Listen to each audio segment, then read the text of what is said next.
Адамның иманы көтеріліп, тақуалығы артқан сайын Алланың алдындағы дәрежесі де биіктей береді. Не тілесе тілегін Алла қабыл етеді, міндетті түрде Алла тарапынан оған жақсы жауап келеді. Аллаға жақын болған адамдарды Құранда Алла тағала уәли, көпше түрін әулие деп айтады. Аллаға жақын болған адамдардың Алланың алдындағы дәрежесі де дұғасы арқылы, амалы арқылы биіктей береді. Ондай адамдар бұрында болған, қазір де бар, бізден кейін де болады. Халифа Омар ибн Хаттабты баршамыз білеміз. Сол кісінің басынан осындай оқиғалар өте көп өткен. Құдайға жақын болған адам. Бір оқиға қасиетті Рамазан айында еске түседі. Әсіресе біздің кейде басымызға табиғи апаттар келіп жатқан кезде, төңірегімізде пандемия болып, содан қалай құтыларымызды білмей жатқан кезде, Омардың осы оқиғасын еске алу арқылы Аллаға жақын болсақ, Алла міндетті түрде бізді осы проблемадан құтқарар еді. Біз сол әлі де болса Алладан алыстау болып, өзіміздің нәпсімізді ұлықтап, нәпсіміздің қалауына қарай көп басып бара жатқанымызды байқаймыз. Халифа Омардың кезінде Мысырға, яғни қазіргі Египетке Әмір ибн Ас деген кісі әмір болып тағайындалады. Сол жергілікті жердің ақсақалдары келіп ескертеді, жылда біз исламға дейін бір қыз баланы құрбандық шаламыз. Сол қыз баланы құрбандық шалмасақ, мына Нілдің өзені тартылып қалады. Соныменен бүкіл Нілдің бойында отырған ел аш қалады деп. Қой, ондайыңды қойыңдар, ол жахилеттен қалған, яғни дінсіз кезеңнің бір сүйкімсіз амалы ғой деп тоқтатады.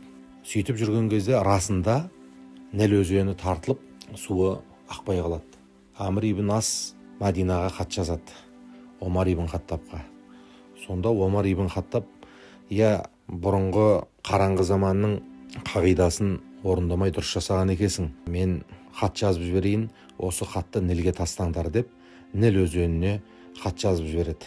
Онда Омар ибн Хаттаб айтады: Аллахтың құлы Омар ибн Хаттабтан Ніл өзеніне, егер бұдан бұрын өзім ағып тұрған едім деп ойласаң, ақпа. Егерде сен жалғыз және әлемнің Раббысы болған Алла тағала ағызған болса, жалғыз және қаһары күшті болған Алла тағаладан сені ағызу үшін дұға етемін, ағызуын сұраймын деп жазып береді. Ол хатты елшілер алып келеді. Әмір ибн Ас, жергілікті әмір, губернатор, Нілге тастайды. Сол кезде Нілдің өзені бұрқырап көтеріліп ағып, мінекей осы күнге дейін қайтадан арнасы төмен түспеген екен. Бұл тарихта болған оқиға. Арасында табиғи апаттар, төңірегіміздегі көптеген болып жатқан оқиғалар адамдардың күнәсінің себебінен болады екен. Алла тағала адам баласын жердегі ең ұлық, өзінің орынбасары қасиетті қылып жаратқандықтан, бүкіл дүние, ай мен жұлдыз, жер бетіндегі жәндіктердің барлығы адам баласының бақыты үшін ғұмыр кешіп жатыр деп айтуға болады, егер Құран қағидасына сүйенсек. Сондықтан адам баласының күнәсі артса, Алладан алыстаса, тіптен құрт құмырсқа, шыбын шіркейге дейін қарғыс айта бастайды екен. Өйткені адамның күнәсінің себебінен әртүрлі табиғи апаттар орын алып, құрт құмырсқа, жан-жануарлар да қиналады.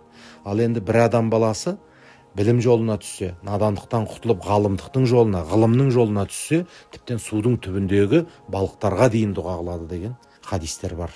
Яғни адам баласының көзі ашылса, көкірегі оянса, оның пайдасы өзіне ғана тимейді, қоршаған ортасына, төңірегіне, баршасына тиеді.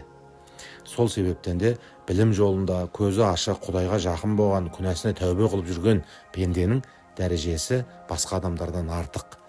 Әлгі халифа Омардың мінекей өзі ғана емес, оның Аллаға жолдап дұға қылған бір ғана хатының өзі тартылған өзенді қайтадан суын көтеріп, әлі күнге дейін берекелі өзен болып ағып тұруына себепкер болған екен. Физикалық заңдылықтарға бағынбайтын, біздің көзімізге бір керемет секілді болып көрінгенмен, Алланың құдіреті барлық нәрсеге жетуші. Сондықтан әсіресе мына қасиетті түндерде, Рамазан айында барша қолымыздан келгенінше күнәларымызға тәубе қылып Аллаға жақын болсақ, Алла тағала өзімізге ғана емес, пайдамызды өзгелерге де тигізетін дәрежеге ие болады екенбіз.